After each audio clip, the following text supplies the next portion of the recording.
السلام علیکم، میں ہوں ایڈوکیٹ کشف نثار اور آج ہم کریں گے لمیٹیشن ایکٹ 1908 جو کہ ہم اس چارٹ کی مدد سے سمجھیں گے۔ سب سے ہمارے پاس سے پہلے آتا ہے لمیٹیشن ایکٹ ہے کیا؟ تو ہمارے پاس جو لمیٹیشن ایکٹ 1908 ہے یہ ایک ایسا قانون ہے جو مختلف مقدمات، اپیلوں اور درخواستوں کے دائر کرنے کے لیے مقررہ مدت متعین کرتا ہے، اور اگر کوئی شخص مقررہ مدت کے بعد عدالت سے رجوع کرے تو اس کا مقدمہ ناقابل سماعت قرار دیا جا سکتا ہے۔ اب ہم اس کی جو اہم قانونی اصلاحات ہیں وہ دیکھیں گے۔ سب سے پہلے جو چیز ہے کاز آف ایکشن، پھر لمیٹیشن پیریڈ، اور جو آخری چیز ہے وہ ٹائم بارڈ سوٹ ہے۔ کاز آف ایکشن یعنی کہ سبب دعویٰ۔ سبب دعویٰ سے مراد وہ واقعہ یا حق ہے جس کی بنیاد پر کسی شخص کو عدالت سے رجوع کرنے کا حق حاصل ہوتا ہے۔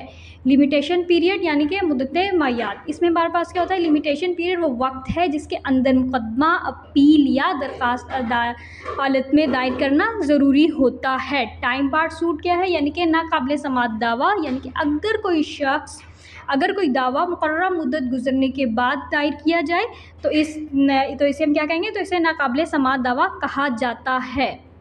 اب ہم دیکھ رہے ہیں اس کا ٹائم پیریڈ کیا ہوتا ہے۔ اس کی سب سے پہلے پاس آتے ہیں قرض کی وصولی۔ ہمارے پاس اس میں جو ٹائم دیا وہ ہے 3 سال، یعنی قرض یا رقم کی وصولی کے لیے عموماً 3 سال کی مدت مقرر کی گئی ہے۔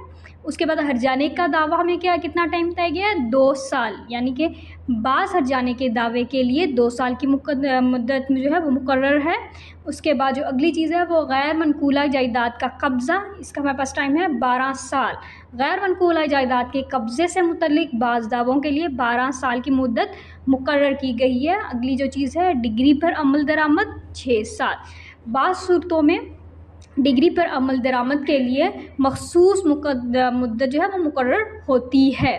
اب ہم اس کے جو ہے اہم اصول دیکھ رہے ہیں۔ سب سے پہلے آتا ہے قانونی معیاد حق کو ختم نہیں کرتا بلکہ صرف قانون جو ہے چارہ جوئی کو محدود کرتا ہے۔ اس اصول سے کیا؟ اس اصول کا مطلب یہ ہے کہ حق اپنی جگہ باقی رہتا ہے لیکن مقررہ مدت گزرنے کے بعد عدالت سے اس حق کے نفاذ کا مطالبہ نہیں کیا جا سکتا۔ اس کے بعد ہم دیکھ رہے ہیں مدت کا آغاز سبب دعویٰ پیدا ہونے سے ہوتا ہے، یعنی جب کسی شخص کا حق متاثر ہوتا ہے تو اسی وقت سے معیاد کی مدت شروع ہو جاتی ہے۔ ٹھیک، اس کے بعد ہمارے پاس جو اگلی چیز آتی ہے عدالت خود بھی ناقابل سماعت دعویٰ مسترد کر سکتی ہے، یعنی کہ اگر دعویٰ مقررہ مدت کے بعد دائر کیا جائے تو عدالت جو ہے فریق مخالف کے اعتراض کے بغیر بھی اسے مسترد کر سکتی ہے۔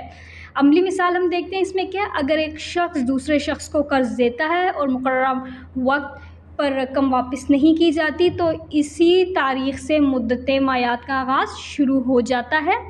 اگر مقررہ مدت گزرنے کے بعد مقدمہ دائر کیا جائے تو عدالت کیا کرے گی؟ تو عدالت اسے ناقابل سماعت قرار دے سکتی ہے۔